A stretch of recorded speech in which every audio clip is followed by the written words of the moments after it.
Hello, everybody, and welcome to Forever Rugby on Forever Sports. Munster are the URC champions, 19 points to 14. They beat the Stormers in Cape Town to win the URC. What an absolutely epic match. A try in the 75th minute to win it.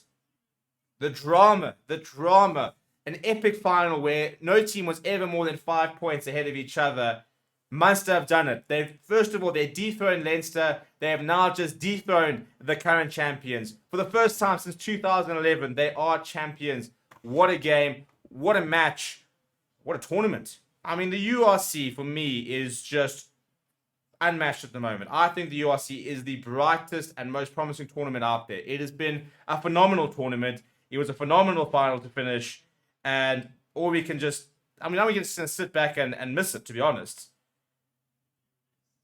So, yeah, before we sort of break the game down, please do smash like on the video. Please do subscribe to the channel as well. 19 points to 14. This is how the game went. Perfect start for the Stormers. An intercept try for Mine Liebach in the 5th minute. He goes over and converts it to make it 7-0. But Munster hit back in the 10th minute through Diamond Baron. Jack Clyde missing the conversion, making it a 2-point game. Evan Roos then gets a yellow card, and they almost escaped with it before Calvin Nash went over with that extra sort of space. A cross kick from Crowley, and Liebach unfortunately slipping underneath it. And Calvin Nash going over, Crowley converting it to make it 12 points to 7. And then an early penalty missed from Mine Liebach in the second half before Mike Haley was shown a yellow card. And Deon Free going over in the 49th minute, the back of a really good maul. And Mine Liebach adding the extras to regain the lead to make it 14 points to 12. That was in the 50th minute. No score change until the 75th minute. John Hodnett going over in the corner. Jack Crowley adding the extras to make it 19 points to 14. The Stormers then had a penalty and a lineout on the 22. They had a maul that went about 10 meters. And eventually, Munster managed to come through and win the turnover. And that was the end of the match.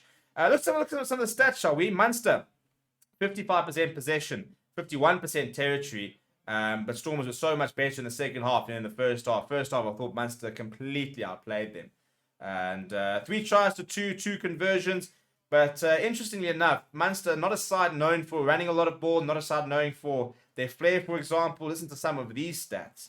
457 meters run, 41 defenders beaten, 74 gain line carries, 220 passes. This is all of this, by the way, well at double what Stormers had. More turnovers won. Lots of kicks from hand today. The conditions quite wet underfoot. The pitch did tear up, not as badly as I think we probably thought, but it wasn't great. And but for me, the Stormers' defense not really up to standard, missing 41 of 206 tackles, a lot better in the second half. They operated at 80% tackle success rate, whilst Munster operated at 89%. Goal kick success rate, 67% for both teams leaving some points out there. But not really, impacting it that much in the end. And then if we look at the rucks, for example, I thought that the rucks were pretty good for Munster, 98% success rate. Both teams didn't lose a single line-out, 2 scrums lost from the Stormers. But, 13 penalties conceded from Munster and 5 from Stormers. So, Munster conceded a lot of penalties, which should have given Stormers the opportunity to put the game away. And they just didn't, which was, I think, frustrating from a Stormers fan. So I think they had the chances to go and win that game. But let's look at some individual performances, shall we? For the Stormers, I want to talk about Stephen Kitshoff. Last game for him, for the Stormers. 5 carries, 13 tackles, 2 turnovers, 1. What an absolute star for Stormers. If we look at Munster, Diamond Baron, 13 carries, 11 tackles, a try, a defender beaten, an offload, not a single missed tackle. Absolutely brilliant from the Munster hooker. Ty Byrne as well, pretty involved. I thought John Hodnett had a pretty good game. Malachi Fekitoa was world class. He really was world class. Lots of tackles, lots of 44 meters gained, 7 defenders beaten, and an offload. If we look at some of the Stormers players, Evan Roos got through a lot of work, 13 tackles, 9 carries from him. Marvin Ory putting in 20 tackles, missing just 1.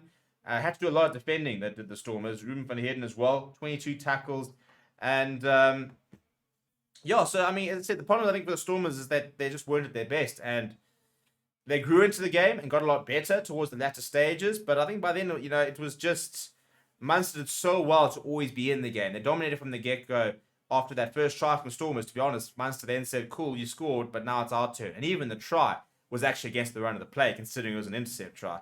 So I think Munster are worthy winners based on the balance of things, but I think Stormers should have won, if that makes sense. You look at that last try, Marty Liebach kick charge down, and they go and score from it 2 minutes later, and they kept possession the entire time. He finds touch. They defend a decent lineup. Maybe they don't score, for example. Maybe they win. It was that close to the game where those sort of small moments really did define it.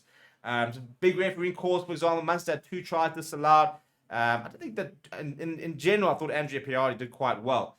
But let me know what you think down in the comments below. Please do smash like on the video. Please do subscribe to the channel as well. To be honest, I'm just very happy for the Munster traveling fans who were absolutely brilliant that they get to celebrate this. It's heartbreaking for the Stormers fans. But they'll be back. They'll be back. It's a really good team. They're keeping a lot of their players, and they'll certainly be competitive next season. But yeah, please do smash like on the video. Please do subscribe to the channel as well. Thank you very much for watching. My name is Steven, and I'll chat to you soon.